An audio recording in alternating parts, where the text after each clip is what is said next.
ኤልያስ በእሳት ሰረገላ ያረገ ነው። ኢየሱስ ክርስቶስስ እሳት የሚባላ እሳት፣ ልብሱ እሳት፣ ሊቀርቡት የማይቻል ብርሃን ነው። መጎናጸፊያውን ሰጥቶ ከሄደው ከቅዱስ ኤልያስ በላይ ስጋውንና ደሙን ሰጥቶን የሄደ እሱ በላጭ ነው። ማን ነው ነቢይ ብቻ የሚያደርገው? ኢየሱስ ክርስቶስ ፈጣሪያችን ነው። መልካሙን ሥራ ለማድረግ በኢየሱስ ክርስቶስ ተፈጠርን የሚለው ለዚህ ነው። ዕለት ዕለት እያገለገለ ኃጢአትን ሊያስወግዱ ከቶ የማይችሉትን እነዚያን ብዙ መስዋዕቶች እያቀረበ ቆሟል። ማን? የኦሪቱ ሊቀ ካህናት። ለምንድን ነው የቆመው? ሥራ ስላለበት። ለምን? ኃጢአት ስላልተወገደ። ለምን? ሥራው ስላልተፈጸመ። ለምን? ፍጡር ስለሆነ። በቃ አሁን ንጽጽሩን ይቀጥላል። ንዑድ ክቡር የሚሆን ሐዋርያ ጳውሎስ ደገኛይቱ በሆነች በዕብራውያን መልእክቱ ምዕራፍ 10 ቁጥር 11 እርሱ ግን አለና ክርስቶስን አመጣው። ማን? እርሱ ግን። እርሱ ማን ነው? የአዲስ ኪዳኑ ሊቀ ካህናት። ምን አደረገ? እርሱ ግን አንድን መስዋዕት። ስንት መስዋዕት? እነዚያ ብዙ የሆኑት ለምንድን ነው? ኃጢአት ማስተስረይ ስላልታቻለው። እሱስ አንዱ መጠጥ በቃኝ፣ አንዱ ይበቃናል። ምኑ? ደሙ፣ ስጋው። አንዱ በቃኝ። ዳዊት ነው ያለው አንዱ በቃኝ። ብርቱ መድኃኒት አንድ ጊዜ በመደረጉ ምክንያት ጽኑ የሆነውን ደዌ ያድናል ይልና፣ ደካማ መድኃኒት ግን ተደጋግማ በመደረጓ ደካማ መድኃኒት መሆኑ ይታወቃል ይላል።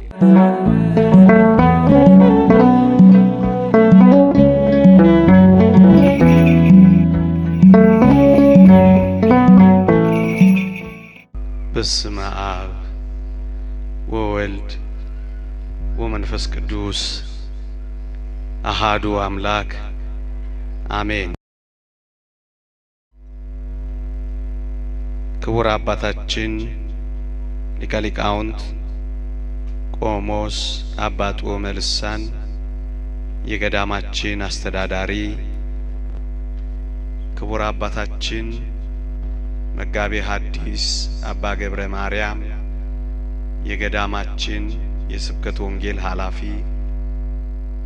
ክቡራን ሊቃውንተ ቤተ ክርስቲያን፣ መምህራነ ወንጌል፣ ዘማሪያን፣ የተወደዳችሁ የሰንበት ትምህርት ቤት ደቀ መዛሙርት፣ ምእመናንና ምእመናት በልዑል እግዚአብሔር ስም እንደምን አመሻችሁ?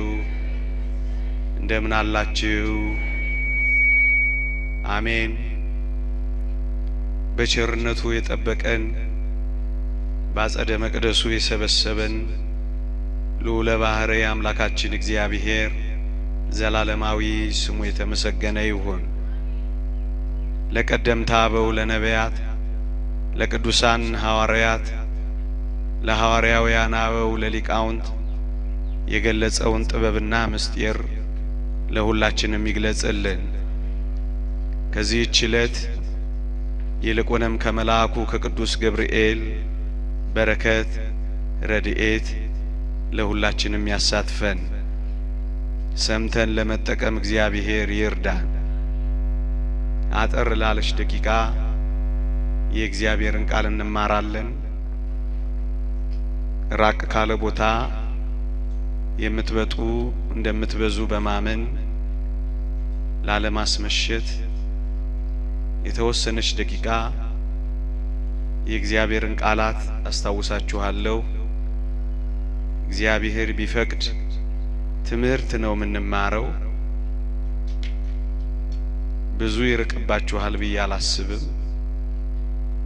ግን አንድ ቁም ነገር ጨብጠን እንድንሄድ ስለፈለኩ በአንድ ርዕሰ ጉዳይ ላይ አቆያችኋለሁ። የምንማርበት የትምህርታችን ርዕስ ሌላ ኢየሱስ በሚል ርዕስ ይሆናል። ሁለተኛ ቆሮንቶስ ምዕራፍ 11 ቁጥር 4 እኔ ከቁጥር 1 ጀምሬ በንባብ አሰማችኋለሁ። በጥቂቱ ሞኝነቴ ብትታገሱኝ መልካም ይሆን ነበር። ቢሆንም በርግጥ ታገሱኝ፣ በእግዚአብሔር ቅንዓት እቀናላችኋለሁና። እንደ ንጽሕት ድንግል እናንተን ለአንድ ወንድ ለክርስቶስ ላቀርብ አጭቻችኋለሁና። ነገር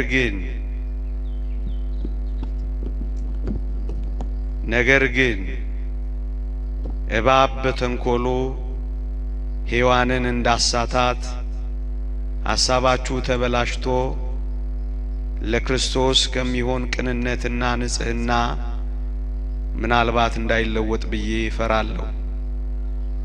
የሚመጣውም ያልሰበክነውን ሌላ ኢየሱስ ቢሰብክ ወይም ያላገኛችሁትን ልዩ መንፈስ ወይም ያልተቀበላችሁትን ልዩ ወንጌል ብታገኙ በመልካም ትታገሱታላችሁ ይላል።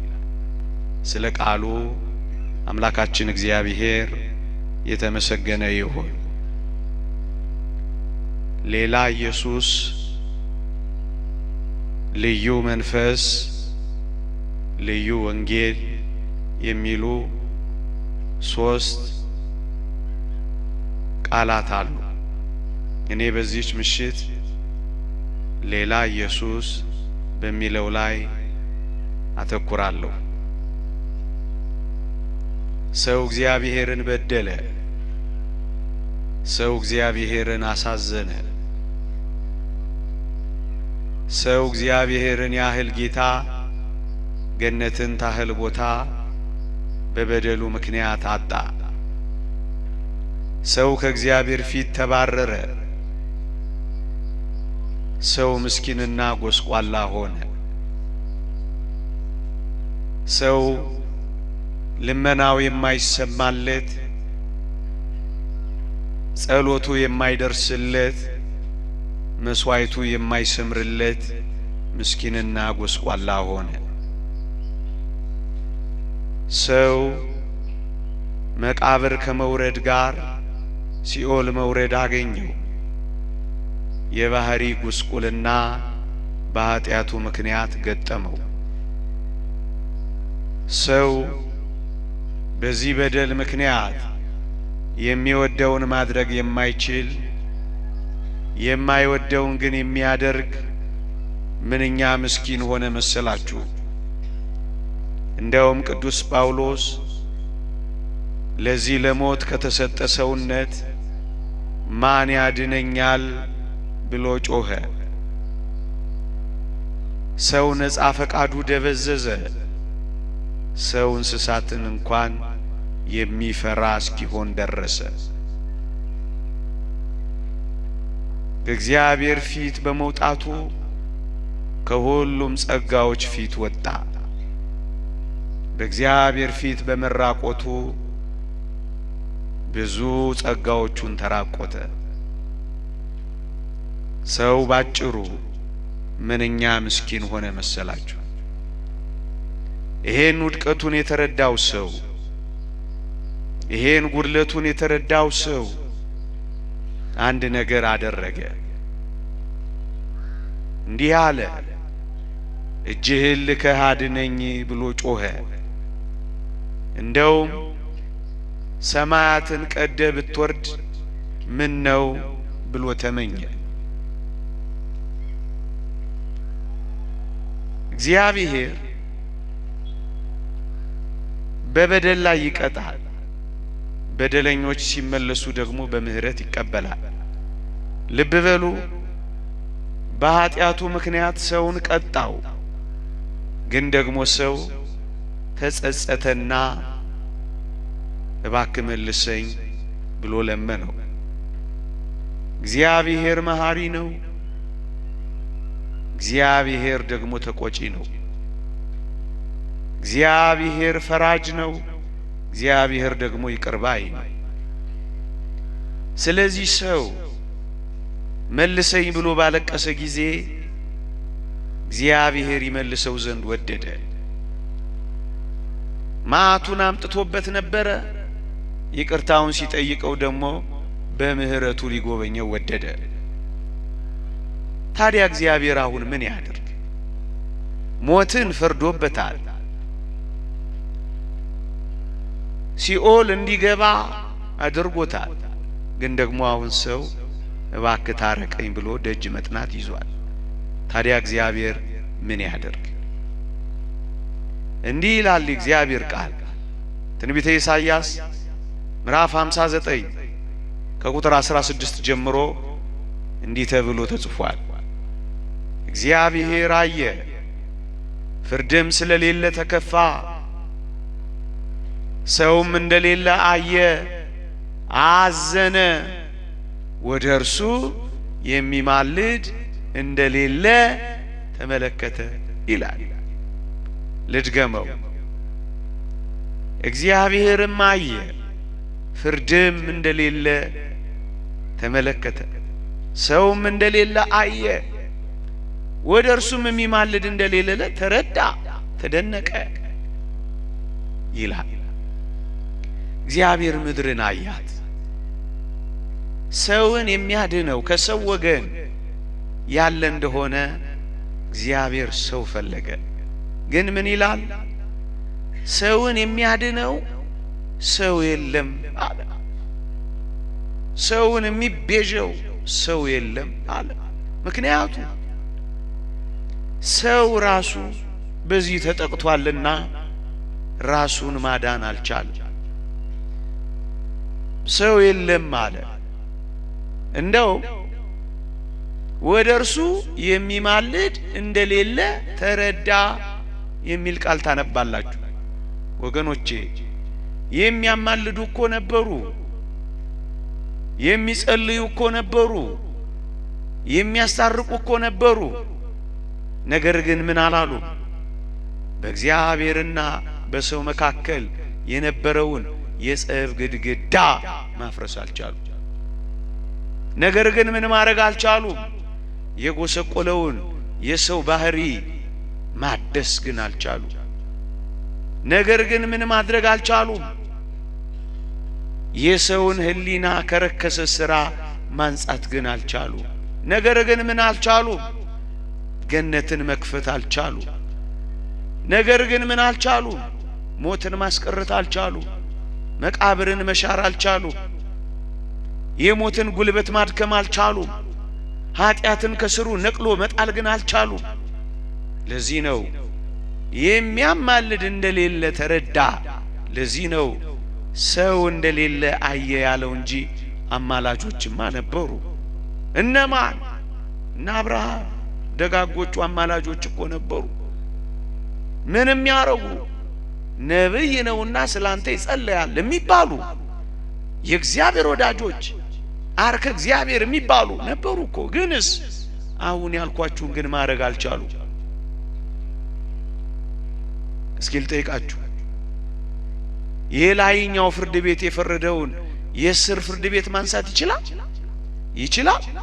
አያችሁ፣ ሞትን የፈረደበት እግዚአብሔር ስለሆነ ይሄንንም ሞት ደጋግ ቅዱሳን ሊያነሱት አልቻሉም። ለዚህ ነው ሰው የለም ያለው እንጂማ አማላጆች ነበሩ። እነማን? እነ ኤርምያስ ልመናህ ጸሎትህ በፊቱ ትድረስ ተብለው የእስራኤል ልጆች ለአማላጅነት በፊቱ የሚቆሙ ነቢያትማ ነበሩ። ግንስ ነቢያት ራሳቸው ጽድቃችን እንደ መርገም ጨርቅ ሆነ ብለው ጮሁ። ፈወስናት አልተፈወሰችም ብለው አለቀሱ። ነቢያት ራሳቸው ደጋግ ቅዱሳን ራሳቸው በቃል ኪዳን በረድኤት ይጠበቃሉ እንጂ በእውነት ሲኦልን መበዝበዝ አልቻሉ። የተፈረደበትን ሞት ማስወገድ አልቻሉ። ሰው የለም የሚለው ለዚህ እንጂማ አማላጆችማ ነበሩ። እነማን? እነ ኢዮብ እኮ ነበሩ። ባሪያዬ ኢዮብ ስለናንተ ይጸልያል እኔም ፊቱን እመለከታለሁ የሚባሉ እንደነ ኢዮብ ያሉ እኮ ቅዱሳን ነበሩ። ግን ምን ማድረግ አልቻሉ? አሁን ያልኳችሁን ማድረግ አልቻሉ። ገነትን መክፈት አልቻሉ። ሊቃነ ካህናት የኦሪት እኮ ሊቃነ ካህናት ነበሩ። ምንም ያረጉ እለት እለት መስዋዕት እየሰዉ ቅድመ እግዚአብሔር የሚቆሙ የሕዝቡን ስርየት የሚጠይቁ ግንስ አሁን ያልኳችሁን ሁሉ ማድረግ ስላልቻሉ ምን አለ?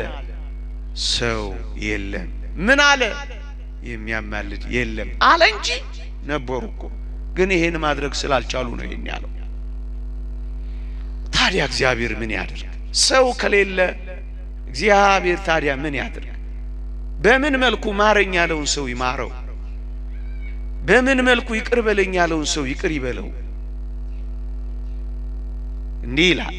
ደግሜ ላንብብላችሁ። እግዚአብሔርም አየ፣ ፍርድም ስለሌለ ተከፋ፣ ሰውም እንደሌለ አየ፣ ወደ እርሱ የሚማልድ እንደሌለ ተረዳ፣ ተደነቀም ካለ በኋላ አንድ አስደናቂ ቃል ያስከትላል። ቀደም የሰጧችሁ ጥቅስ ምን ይላል? ክንዱን ሰደደው፣ ጽድቁም አገዘው ይላል። ታዲያ ምን ያድርግ? የራቀውን የሰው ልጅ የሚያቀርብበት ክንዱ ኢየሱስ ክርስቶስን ውረድ፣ ተወለድ፣ ሞት፣ ተሰቀል፣ አድን ብሎ ላከው። የቀረበውን ዲያብሎስን የሚያርቅበት ክንዱን ኢየሱስ ክርስቶስን ዲያብሎስን ያሳፍረው ዘንድ፣ ሞትንም ይሽረው ዘንድ፣ መቃብርንም ይረግጠው ዘንድ፣ ኃጢአትንም ይደመስስ ዘንድ ክንዱን ላከው። ክንዱን ላከው። ታዲያ ምን አደረገ? ልጁ መጣ። ሰው ሲያጣ ራሱ መጣ። ወደ ላይ የሚወስደን ስናጣ ወደ ታች መጣ። የእግዚአብሔር ልጅነታችንን ብናጣ የሰው ልጅ ራሱ ሆኖ መጣ። ወደ ላይ እንሄድ ዘንድ ወደ ጥልቁ ወረዳ። ጻድቃን እንባል ዘንድ ከኃጥአን ጋር ተቆጠራ። ራሱ ልጁ ራሱ መጣ። ራሱ እዩ። ይሄንን ሁሉ ነቢያት፣ ይሄንን ሁሉ ጻድቃን፣ ይሄንን ሁሉ ደጋግ ቅዱሳን ማድረግ ስላልቻሉ ምን ማድረግ? የጎሰቆለውን የሰው ባህሪ ማደስ። ምን ማድረግ? ሞትን ትሞታለህ ያለው እግዚአብሔር ነው። ይሄንን ፍርድ ሊያነሳለት የሚገባው እግዚአብሔር ነው። የራሱ የላይ ፍርድ ቤት የፈረደውን የስር ፍርድ ቤት አነሳው የሚያልኳችሁ እግዚአብሔር ስለፈረደው መላእክት ሊያነሱት አልቻሉ። ስለዚህ ምን አረገ? ራሱ መጣ። እንዲህ ይላል ነቢዩ ኢሳይያስ፣ ትንቢተ ኢሳይያስ ምዕራፍ 63 ላይ አኮ በመላእክ ወአኮ በተንባል አላ ለሊሁ እግዚ ይመጽእ ወያድኅኖሙ ይላል። በመላእክ አይደለም፣ በአማላጅ አይደለም። እናስ እርሱ ራሱ መጥቶ ያድናቸዋል እንጂ። የተወደዳችሁ ክርስቲያኖች በመላእክ አይደለም፣ ደግሞስ በአማላጆች አይደለም። እና በማን? በራሱ በአምላካቸው በእግዚአብሔር፣ በአምላካችን በእግዚአብሔር። እዩ ያዳነን ኢየሱስ ክርስቶስ መልአክ አይደለም፣ መልአክ አይደለም፣ የመላእክት ጌታ ነው። መጽሐፍ ቅዱስ ቅድም መምህር በዚህ ርዕስ ስለጀመሩ ነው እኔም በዚሁ ልቀጥልበት ብዬ በኩርን ወደ ዓለም ሲያስገባ የእግዚአብሔር መላእክት ሁሉ ለእርሱ ይስገዱ ይላል ተብሎ ተጽፏል። የመላእክት ጌታ ነው፣ የመላእክት ፈጣሪ ነው። አንዳንዶች እሱ ክርስቶስ ሚካኤል ነው ብለው የሚያስተምሩ አሉ። ይሄንን ኢየሱስ ክርስቶስ እኛ እናውቀውም፣ ሌላ ኢየሱስ ነው። ይሄን በምን ታረጋግጣላችሁ? ቅድም ካልኳችሁ በርካታ ቃላት በላይ በምን ማረጋገጥ ትችላላችሁ መሰላችሁ? ያለፈው ሰንበት ዲያቆኑ ያነበበውን ንባብ ሰምታችሁ ከሆነ በመላእክት አለቃ ድምፅ ከቅዱሳን ጋራ ክርስቶስ ይመጣል የሚለውን የቅዱስ ጳውሎስ የተሰሎንቄ መልእክት ምዕራፍ 4 ተነቧል። እዩ በዕለተ ምጽአት ቅዱስ ሚካኤል መለከት እየነፋ ኢየሱስ ክርስቶስ ይገለጣል ነው የሚለው ቃሉ። ሚካኤል ኢየሱስ ክርስቶስ ከሆነ ኢየሱስ ክርስቶስም ቅዱስ ሚካኤል ከሆነ እንዴት በአንድ ጊዜና በአንድ ቦታ በአንድ ቅጽበት ሁለቱንም ሊሆን ይችላል? ኢየሱስ አያችሁ፣ ቅዱስ ሚካኤል ሌላ ነው፣ ኢየሱስ ክርስቶስ ደግሞ ሌላ ነው። በመላእክ አይደለም። ደግሞስ በአማላጅ አይደለም የዳን ነው። እናስ በራሱ የመጣው አማላጅ ካልሆነ የተወደዳችሁ ክርስቲያኖች ሆይ የሄደው እንዴት አማላጅ ሊሆን ይችላል? ያዳነን አማላጅ ካልሆነ ይልቁንም ራሱ እግዚአብሔር ሥጋውን ቆርሶ ደሙን አፍሶ በተለየ አካሉ ሰው ሆኖ ያዳነን ከሆነ ራሱ ያዳነን ከሆነ እንዴት ነው አማላጅ ያዳነን የምንለው? አማላጁ አይደለም ያዳነን፣ ራሱን ያዳነን። ራሱ ያድናቸዋል። ነብዩ ዮሴም ተናግሯል። ሁለቱን የይሁዳ ከተሞች እምራቸዋለሁ፣ በሰይፍ ግን አይደለም፣ በሰልፍ ግን አይደለም፣ በአምላካቸው በእግዚአብሔር ያድናቸዋለሁ እንጂ ይላል።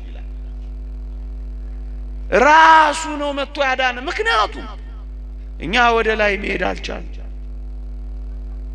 ምክንያቱም እኛ ተጠያቂዎች ሆነን የራሳችንን ነፃ ማውጣት አልቻልንም።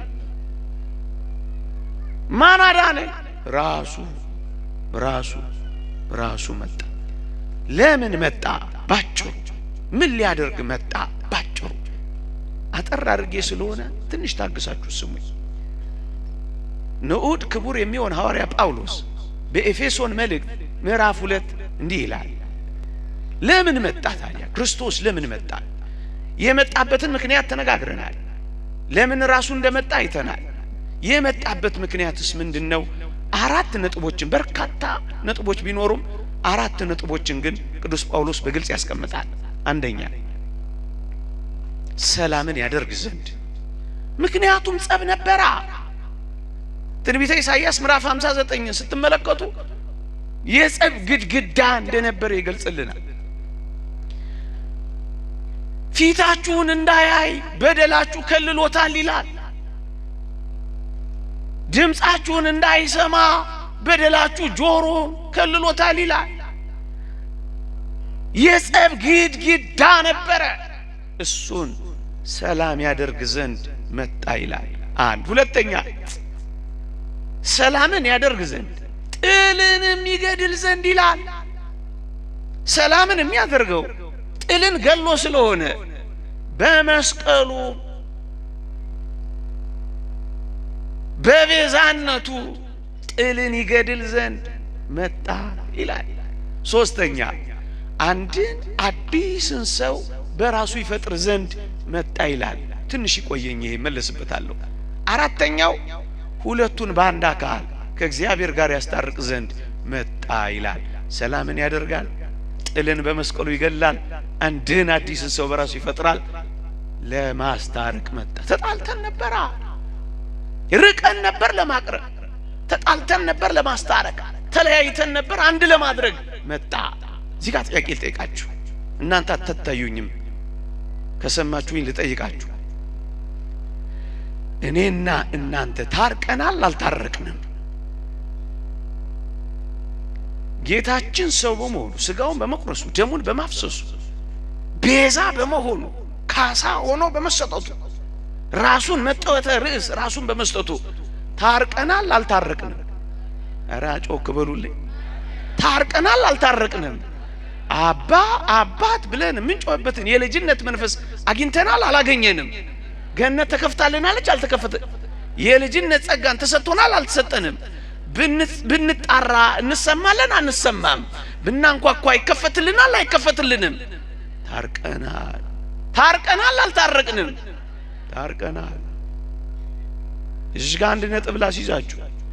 ኢየሱስ ክርስቶስ የጀመረው ያልጨረሰው፣ የሞከረው የፎረሸው ምንም እርቅ የለም። ሁሉንም እርቅ አስታርቆን ታርቀናል። አሁን ኢየሱስ ክርስቶስ በሰማይ ሊያስታርቀን ሄዷል ካሉ እሱ ሌላ ኢየሱስ ነው። አሁን በሰማይ ገና ያላስታረቀው ሌላ እርቅ እንዳለ ሁሉ ለማስታረቅ ገብቷል የሚሉ ከሆነ እሱ ሌላ ኢየሱስ ነው። ምክንያቱም እኛ ምን ብለናል? በሞቴ ምን ብለናል? ታርቀናል። ማስረጃ አለ። ግጥም እንዲህ ይላል ሮሜ መልእክት ምዕራፍ 5 ቁጥር 10 በልጁ ሞት ታረቅ። በምን በሞቱ ታረቅ። ታርቀናል። እንግዲህ ያው ታረቅን ካልክ አሁን በምንበድለው በደልስ እንጣላ የለ? አሁን ታዲያስ በምን እንታረቃለን? ክርስቶስ እንደገና ለኛ፣ እንደገና ለኢዮብ፣ እንደገና ለአልማዝ፣ እንደገና ለከበደ የማስታረቅን ሥራ ለመስራት ወደ ሰማይ ሄደ የሚሉን ከሆነ ይሄ ሌላ ኢየሱስ ነው። ታዲያ በምን እንታረቃለን? ይሄው ንስሐችን ኃጢአታችንን ይቅር ሊለን ከአመፃችን ሁሉ ሊያነጻን የታመነና ጻድቅ ነው ይላል። ኃጢአታቸውን ይቅር ያላችኋቸው ይቅርላቸዋል፣ ያዛችሁባቸው ተይዞባቸዋል። ይሄው ስልጣንን ከተልእኮ ይሰጣቸው ክህነቱንም መስዋዕቱንም በፍቅር የተቀበለች ይቹት ቤተ ክርስቲያን አሁን በበድልስ የኢየሱስ ክርስቶስ ደም ከኃጢአት ሁሉ ያነጻል ይለናል እንጂስ አሁን ኢየሱስ ክርስቶስ ለማስታረቅ ወደ ሰማይ ይሄድ እንዳይመስል አሁንም በማስታረቅ ሥራ ተጠምዶ የሚቆይ እንዳይመስል ይሄንን ግጥም አድርጎ የሚያስታርቅ የሚነግረንን ቃል ደግሞ ሮሜ 5 ቁጥር 11 ላይ ላንብብላችሁ። መታረቁን ባገኘንበት በኢየሱስ ክርስቶስ ይልልሃል። አግኝተናል። ያላገኘነው የተረፈ ሽራፊ ያስቀረው ወርቅ የለም። ታርቀናል። ሁለቱን በአንድ አካል ያስታርቅ ዘንድ መጣ፣ ጨረሰ። የት ላይ? በልጁ ሞት። ሞቱ የት ላይ? መስቀል ላይ። አንድ ጊዜ በመስራቱ ምክንያት አበቃ። በረከቱ ትደርብንና ሊቁ ቅዱስ ዮሐንስ አፈወርቅ እንዲህ ይላል፣ ብርቱ መድኃኒት አንድ ጊዜ በመደረጉ ምክንያት ጽኑ የሆነውን ደዌ ያድናል ይልና ደካማ መድኃኒት ግን ተደጋግማ በመደረጓ ደካማ መድኃኒት መሆኑ ይታወቃል ይላል። ልድገመው፣ ብርቱ የሆነ መድኃኒት አንድ ጊዜ በመደረጉ ምክንያት ጽኑውን ደዌ ያድናል። ስንት ጊዜ? አንድ ጊዜ። ብርቱ የሆነ ኢየሱስ ክርስቶስ አንድ ጊዜ ሰው በመሆኑ፣ አንድ ጊዜ መስዋዕት ሆኖ በመቅረቡ፣ አንድ ጊዜ ራሱን በመስጠቱ፣ አንድ ጊዜ መከራ በመቀበሉ፣ አንድ ጊዜ በመስራቱ ጽኑ የሆነውን ደዌያችንን፣ ኃጢአቱን፣ ጉስቁልናውን፣ ሞቱን በሙሉ አንድ ጊዜ ነቀለልን። ኢየሱስ ክርስቶስ ብርቱ ነው ደካማ ነው? ብርቱ ነው ደካማ ነው? የተወደደች ቅድስት ድንግል እንዲህ አለች፣ ብርቱ የሆነ እርሱ በእኔ ታላቅ ሥራ አድርጓልና። ብርቱ ደካማ ኢየሱስ ክርስቶስ። ይውላችሁ አንዲት መድኃኒት ደካማ መሆኗ የሚታወቀው ተደጋግማ በመወሰዷ ነው። የስኳር መድኃኒት እኮ ንቅል አድርጋ ማጥፋት ያልቻለችው መሽታው ከመድኃኒቱ በላይ ሆኖባታል። ደካማ መድኃኒት ናት። ድካሟ በምን ይታወቃል? ሁል ጊዜ በመወሰዷ። ሁል ጊዜ ሲያስታርቅ ይኖራል ካሉን እኛ የምናውቀው ኢየሱስ አይደለም። ይሄ ሌላ ኢየሱስ ነው። ይሄ ደካማው ኢየሱስ ነው። እኛ የምናምነው አንድ ጊዜ በመስራቱ ምክንያት ለዘላለም ያዳነንን አምላክ ነው ምናምን። ደካማ ኢየሱስ እኛ እናውቅ። ሁለተኛ አንድ አዲስን ሰው በራሱ ይፈጥር ዘንድ የሚለውን ቃል አቆይቼው ነበር፣ ልመለስበት። በሞቴ ስሙኝ። እየሰማችሁኝ ነው? እንዳልኳችሁ አትታዩኝ። እነዚህ መብራቶች ጥቂት ጊዜ ቆይተው አይናችንን ሊያጠፉት ይችላሉ። ፓውዛዎቹ ለዚህ ጉዳይ የተዘጋጁም አይመስሉም። ግን እናንተ ታዩኛላችሁ። አረቀኩባችሁ። እሺ መቼም እንደሱ ቼክ እየተደራረግን እንኑር እንጂ አይታወቅም። ለካ እኔ ተወደው አይደለም አላችሁ የሚሉት። እየሰማችሁኝ ነው? ሰላምን ያደርግ ዘንድ ጥልን በመስቀሉ ይገል ዘንድ አንድን አዲስን ሰው በራሱ ይፈጥር ዘንድ ካለ በኋላ ሁለቱን በአንድ አካል ያስታርቅ ዘንድ የሚለው ቃል ላይ ነው። አሁን ልመለስበት። ምን የሚለው ቃል ላይ? አንድን አዲስን ሰው በራሱ ይፈጥር ዘንድ የሚለው ጥቂት ላስታውሳችሁና ወደምፈልገው የትምህርቴ ማዕከል ገብቼ ያጠናቅቃለሁ። ኢየሱስ ክርስቶስ ሰው ሆኖ የተገለጠው አንዱ ተልእኮ እኔና እናንተን በአዲስ ፍጥረት ለመፍጠር ነው። እየሰማችሁኝ ነው? አንድን አዲስን ሰው በራሱ ይፈጥር ዘንድ ይላል። እዩ ሊቃውንት እንዲህ ይላሉ። ጥንተ ፍጥረት የሚሉት የመጀመሪያው የሰው ልጅ የተፈጠረበትን አርብ ነው። እሱ ምን ይባላል? በጥንተ ፍጥረት ይባላል። የመጀመሪያው ፍጥረት ይባላል። ሁለተኛው ፍጥረት የሚባለው ደግሞ በኃጢአት ጎስቁለን ባህሪያችን አድፎ ጎድፈን በነበረበት ዘመን በአዲስ ኪዳን ክርስቶስ ሰው ሆኖ በዕለተ ዓርብ በመስቀል ላይ የፈጠረን አዲስ ተፈጥሮ ነው። ያኛው ጥንተ ተፈጥሮ፣ ይሄ ደግሞ አዲስ ተፈጥሮ። የት ላይ? መስቀል ላይ። እሷ ዕለተ ዓርብ ናት። እዩ በመጀመሪያው ዕለተ ዓርብ በጥንተ ተፈጥሮ ፈጠረን። በሁለተኛው ዓርብ በአዲስ ተፈጥሮ ፈጠረን። በመጀመሪያው ጥንተ ተፈጥሮ አፈር ዘግኖ ፈጠረን። በአዲስ ተፈጥሮ ችንካር በእጁ ተክሎ ፈጠረን። በመጀመሪያው ተፈጥሮ በአፉ እስትንፋስ እፍ ብሎ ፈጠረን። በሁለተኛው በአዲስ ተፈጥሮ መራራ ሐሞት ተጎንጭቶ ፈጠረን። ንጽጽሩ እንደዚህ ነው። ይሄንን ደግሞ በደንብ ማረጋገጥ ከፈለጋችሁ እዛው ኤፌሶን መልእክት ምዕራፍ 2 ቁጥር 10 ላይ መልካሙን ሥራ ለማድረግ በኢየሱስ ክርስቶስ ተፈጠርን። እንዴ ፈጣሪያችን ነው ኢየሱስ ክርስቶስ።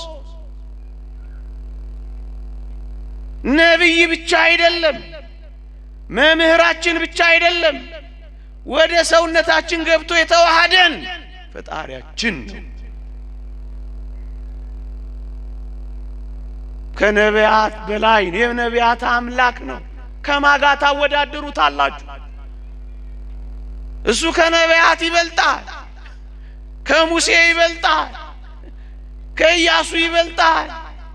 ማን ይወዳደረዋል? ማን ይፎካከረዋል? ራሱን የቻለ ሰፊ ትምህርት አለው እንጂ እንደ ሙሴ ፊቱን ሲሸፈን የማያበራ አይደለም። ልብሱ እንኳን ያንጸባርቃል። ከሙሴ በላይ ነው። ሙሴ ጫማን አውልቅን የተባለው ክርስቶስ የጫማውን ጠፍር እንኳን መፍታት የማይቻል ነው። ከሙሴ በላይ ነው። ኤልያስ በእሳት ሰረገላ ያረገ ነው። ኢየሱስ ክርስቶስስ እሳት የሚባላ እሳት፣ ልብሱ እሳት ነው። ሊቀርቡት የማይቻል ብርሃን ነው። መጎናጸፊያውን ሰጥቶ ከሄደው ከቅዱስ ኤልያስ በላይ ስጋውንና ደሙን ሰጥቶን የሄደ እሱ በላጭ ነው። ማን ነው ነብይ ብቻ የሚያደርገው? ኢየሱስ ክርስቶስ ፈጣሪያችን ነው። መልካሙን ሥራ ለማድረግ በኢየሱስ ክርስቶስ ተፈጠርን የሚለው እኮ ለዚህ ነው። የት አንድን አዲስን ሰው በራሱ ይፈጥር ዘንድ። ዓርብን ካነጻጸርን ካልቀረ ቅዳሜስ መነጻጸር አይገባው? ገባው። እግዚአብሔር በጥንተ ተፈጥሮ ዓርብ ዕለት ሥራ ከሠራ በኋላ ቅዳሜ ዕለት የጠበቀው ማረፍ ነው።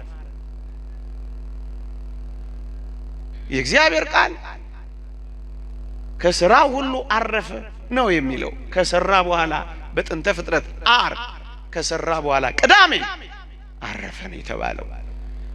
ለጌታችን ለመድኃኒታችን ለኢየሱስ ክርስቶስ ይሄን ንጽጽር ስንቀጥለው ምን እናገኛለን ካላችሁ በዕለተ ዓርብ በመጨከን በመስቀል ላይ ታላቁን የማዳን ሥራ ከሠራ በኋላ ክርስቶስ የሚጠብቀው ሌላ ሥራ የለው፣ የሚማልድበት ሌላ ሥራ የለው፣ የሚቃትትበት ሌላ ሥራ የለው፣ የሚያገለግልበት ጽዋ ይዞ ደም የሚረጭበት በሰማይ ሌላ ሥራ የለው፣ በአባቱ ፊት የሚቆምበት ሌላ ሥራ የለው፣ ማር ይቅር በል እያለ የሚለምንበት ሌላ ሥራ የለው። ምንድነው? ማረፍ። ይሄን ልታረጋግጥልን ትችላላችሁ? አዎ። ምን ይላል? አንድ አስደናቂ ቃል አንብብላችሁ። እንዲህ ይላል፣ ማረፉን የምናረጋግጠው በምንድነው ካላችሁ አጭር መልስ በመቀመጡ ነው። እሱን ማረጋገጫ አለ። አዎ። እንዲህ ይላል፣ ሊቀ ካህናት ሁሉ ዕብራውያን 10:11 ሊቀ ካህናት ሁሉ ዕለት ዕለት እያገለገለ ኃጢአትን ሊያስወግዱ ከቶ የማይችሉትን እነዚያን መስዋዕቶች እያቀረበ ቆሟል ይላል። ይህ ስለ ኦሪቱ ሊቀ ካህናት ቅዱስ ጳውሎስ ተናግሮታል። በኦሪት የነበሩ ጊዜያዊ ስርየት የሚያሰጡ የኦሪት ሊቃነ ካህናት ዕለት ዕለት ሁል ጊዜ ይሰሩ ነበር። ለምን? ኃጢአትን ማስወገድ ስላልቻሉ ነው። በዚህ ምክንያት ምን አደረጉ? ብዙ መስዋዕት መሰዋት ግድ ሆነባቸው። ግድ የሆነባቸው ብዙ መስዋዕት ለመሰዋት ምን ማድረግ ተጠበቀባቸው? ይቆሙ ነበራ። ሊቀ ካህናት ሁሉ ዕለት ዕለት እያገለገለ ኃጢአትን ሊያስወግዱ ከቶ የማይችሉትን እነዚያን ብዙ መስዋዕቶች እያቀረበ ቆሟል። ማን? የኦሪቱ ሊቀ ካህናት። ለምንድን ነው የቆመው? ስራ ስላለበት። ለምን? ኃጢአት ስላልተወገደ። ለምን? ስራው ስላልተፈጸመ። ለምን? ፍጡር ስለሆነ። በቃ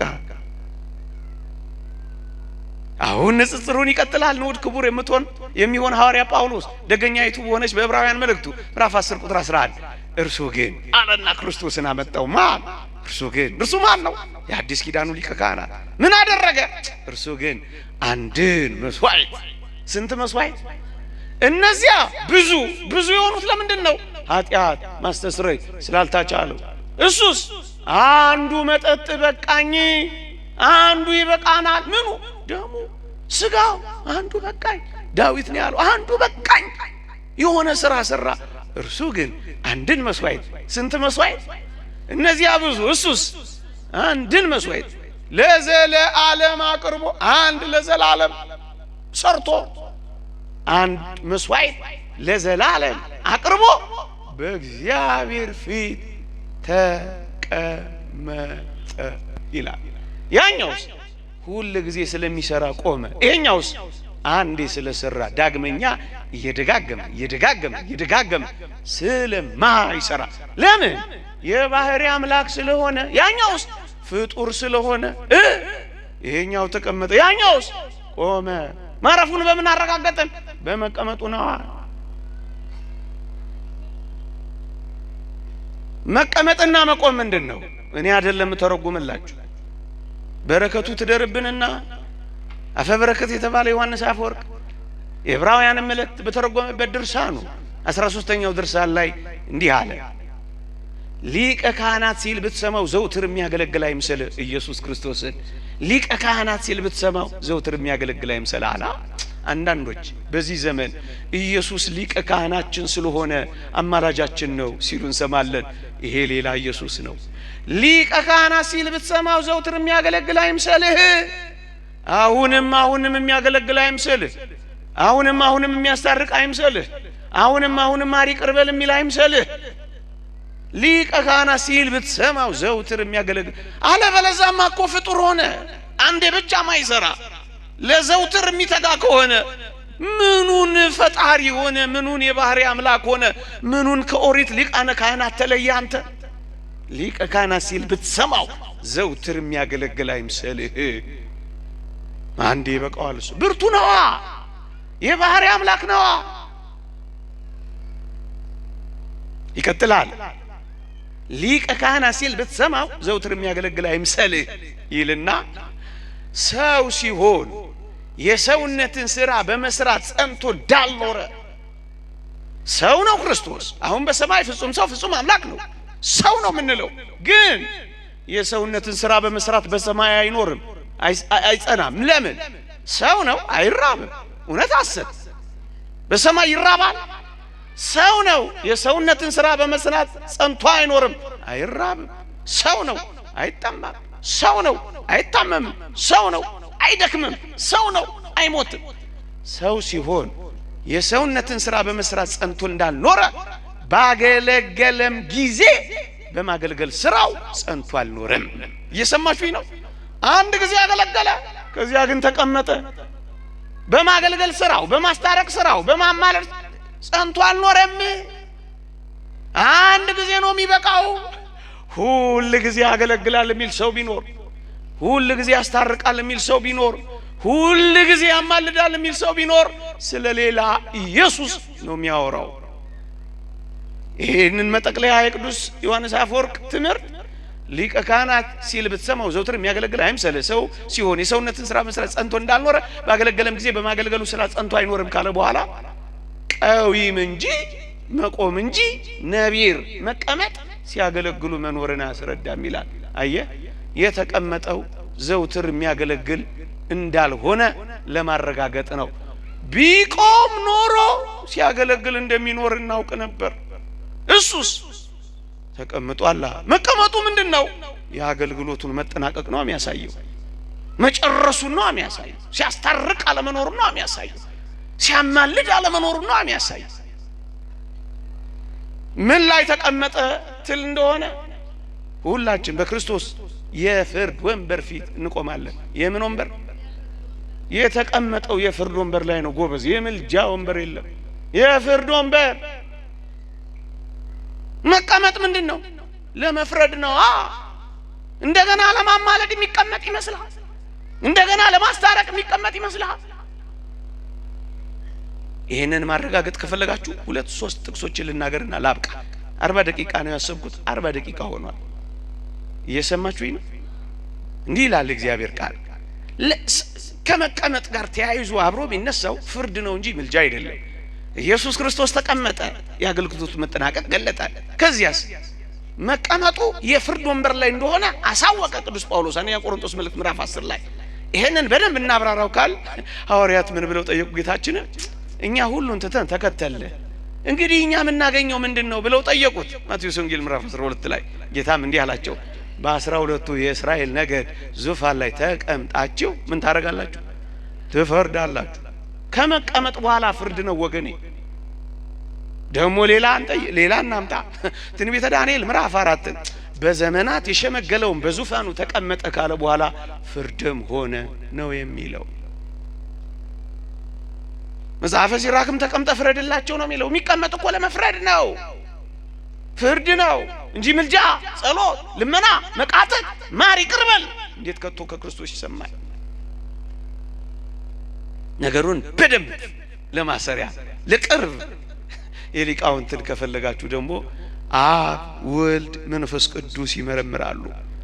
አብ ወልድ መንፈስ ቅዱስ በአውደ ፍትሕ ይቀመጣሉ። አብ ወልድ መንፈስ ቅዱስ ይፈርዳሉ፣ ይመረምራሉ፣ ይቀመጣሉ፣ ይፈርዳሉ። ያዳነ የባህሪ አምላክ ስለሆነ ሁል ጊዜ ሲሰራ አይኖር። አንድ ጊዜ መስራት ብቻ ይበቃዋል። አንድ ጊዜ ደጋግሞ ያስታርቃል፣ ደጋግሞ ያማልዳል፣ ደጋግሞ ይለምናል፣ ደጋግሞ ሌላ ኢየሱስ ነው እኛ ማናውቀው። እንደዚህ ያለውን ኢየሱስ ቤተ ክርስቲያን አታውቀው። አንድ ጊዜ መስራት ብቻ ይበቃዋል። ምሳሌ ለመስልና ላብቅ። የአባቶቻችን ምሳሌ ነው፣ የራሴ አይደለም፣ የራሴ አይደለም። የስነ መለኮት ምሁራን አካላዊ ቃል የእግዚአብሔር ቃል የሚሰራውን ስራና የፍጡር ቃል የሚሰራውን ስራ ለይተው በደንብ ያስተምራሉ። የፍጡራን ቃላት ማለት የሰው ልጆች ቃላት፣ ይሄኔና እናንተ የምንናገረው ቃላት፣ የእንስሳት ቃላት፣ የመላእክት ቃላት፣ በርፎሪኮን አተርጋውን ብለው አባቶቻችን የሚያብራሯቸው የፍጡራን ቃላት ዝረዋን ቃላት ናቸው። አንድ ጊዜ ከሰሩ በኋላ ደጋግሞ መስራት ይጠበቅባቸዋል። ለዚህ ነው ቅዱሳን ጻድቃን አማላጆች ናቸው የምንለው። ለዚህ ነው መደበኛ ስራቸው ነው ይነሱ። ክርስቶስስ ካላችሁኝ ስግው ቃል ሰው የሆነ ቃል አካላዊ ቃል ሰው በመሆኑ አዲስ ስም ወጥቶለታል። ስግው ቃል በመጀመሪያ ቃል ነበረ፣ ቃልም በእግዚአብሔር ዘንድ ነበረ፣ ቃልም እግዚአብሔር ነበረ። ቁጥር 14 ዮሐንስ ወንጌል ምዕራፍ 1 ነው ማነበው። ቁጥር 14 ቃልም ስጋ ሆነ ይላል። እግዚአብሔር የሆነው ያ ቃል ስጋ ሆነ፣ ሰው ሆነ ማለት ነው። ብዙ ማብራሪያ ያለው እኔ አጠር ላድርገው። ሰው ሆነ። ይህ ስግው ቃል አዲስ ስም ወጣለ። ስግው ቃል የሚባል ለምሳሌ ከሰል አለ፣ እሳት ደግሞ አለ። ከሰሉ እሳቱ ሲገባ ምን ይባላል? እህቶች እናቶች ተውት እናንተ ወንዶቹ ነገሩኝ፣ ግድ የለም እነሱ ተሰውታል መሰለኝ። ምን እሰይ አኮራችሁ። ፍም ነው የሚባለው ሰምታችኋል? አዲስ ስም ነው የሚወጣለት አይደል? ፍም ነው። እሳት ይባላል፣ ከሰል ይባላል፣ ምን ይባላል? ፍም። አካላዊ ቃል አለ፣ ስጋ አለ። ሲዋሃድ ስግው ቃል የሚል ስም ወጣለት። እዩ አካላዊ ቃል ፈጣሪ የሆነው ቃል እየሰማችሁ ይሄ ነው። ፈጣሪ የሆነ ቃል ነው። ዓለሞች ሁሉ በእግዚአብሔር ቃል እንደተዘጋጁ እናውቃለን ይላል። ፈጣሪ የሆነ ቃል ነው። ይሄ ቃል አንድ ጊዜ መስራት ይበቃዋል እንጂ ሁሉ ጊዜ እየደጋገመ አይሰራም። ምክንያቱም ፈጣሪ የሆነ ነው። ሁሉ ጊዜ ያስታርቃል፣ ሁሉ ጊዜ ያማልዳል የሚለው በእውነት እነዚህ ሰዎች እግዚአብሔርን ፍጡር እያረጉት ነው ብለን የምንጮህ እኮ ለዚህ ነው። በጥልቀት በቅጥነተ ሕሊና አባቶቻችን ስላስተማሩ ነው። እስኪ ልጠይቃችሁ፣ እግዚአብሔር ማለዳ እየተነሳ እናንተ የምትኖሩበት አካባቢ 12 ሰዓት ላይ እየተነሳ እግዚአብሔር ብርሃን ይሁን ይላል? ቆይ ዝም አላችሁ ይላል እንዴ? ስንት ጊዜ አለ? አንድ ጊዜ አለ። የብርሃናት መሽከርከር ግን ለዘላለም ጸና። እውነት አዘን ስንት ጊዜ መስራት? ሁሉ ጊዜ ሲሰራ አይኖርም። እየሰማችሁኝ ነው? ፈጣሪ የሆነ ቃል እንደዚህ ነው። ኢየሱስ ክርስቶስን ፈጣሪ ስግው ቃል አንድ ጊዜ በመስቀል ላይ መስራት ብቻ በቅቶታል እንጂ ሁሉ ጊዜ ሲጸልይ፣ ሁሉ ጊዜ ሲያማልድ፣ ሁሉ ጊዜ እሱ ሌላ ኢየሱስ። እየሰማችሁኝ ነው? ዮሐንስ አፈወርቅ የመሰላት ምሳሌ ያለች በጣም ጥሩ ታቀርባለች። እንዲህ ይላል፣ ከዚህ ጋር የተያዘ ነው። እግዚአብሔር ለአዳምና ለሔዋን ብዙ ተባዙ ምድርንም ሙሏት አለ። ስንት ጊዜ? እና በየመኝታ ቤቱ እየመጣ እግዚአብሔር ብዢ ተባዢ ይላሉ ይላል። ስንት ጊዜ? ከዛ በኋላ ፍጥረት ቀጠለ። እውነት አሰብ አንድ ጊዜ ሰራ፣ ቤተ ክርስቲያን ቀጠለች። ሌላ ኢየሱስ። ይቆየን። የእግዚአብሔር ቸርነት፣ የእመቤታችን አማላጅነት፣ የቅዱስ ገብርኤል በረከት ረድኤት አይለየን። አሜን።